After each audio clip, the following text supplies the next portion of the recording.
And a mystery sitting in the basement of a funeral home. Dozens of urns containing ashes, some with names, but not with their families. Denver 7 reporter Jaclyn Allen joins us live from Montrose tonight. And Jaclyn, some have been in that basement for decades.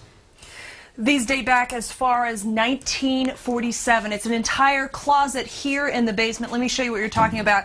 We've got some that are just in pickle jars without a label at all. Some of them actually have very specific instructions about what they want done that were never followed. We wanted to know why. The secrets of Rose Memorial Parlor have been hidden deep in the basement, where the new owner, Matthew Boyle, was in for a shock. This is actually the area where the cremated remains are at. Most funeral homes have some unclaimed cremated remains, but here there are more than 175. Dozens have no names, stored in sacks or pickle jars. Others have names and explicit instructions that were never followed. Some of them say scatter over the mountains. Some of them say to be buried at Valley Lawn Cemetery.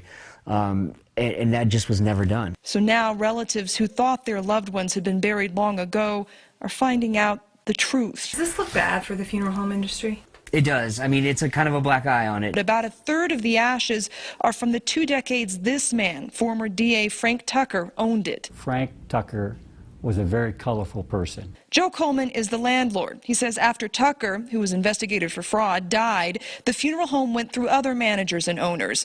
Did they say they would take care of people's ashes and then not do it? Well, it appears that somebody did not take care of ashes the way they should have. It happens from pure negligence. But Boyle says his focus now is finding relatives. 40 have come forward since he published a list of the names, because this basement shouldn't be anyone's final resting place. I just can't live with, the fact that the right thing hasn't been done. Back here live, the State Division of Insurance is investigating the previous funeral home here. Now, we checked for any of these remains that aren't claimed by the end of the month. There will be a special ceremony at the local cemetery to make sure that the ashes are scattered in an appropriate place. Reporting live, Jaclyn Allen, Denver 7.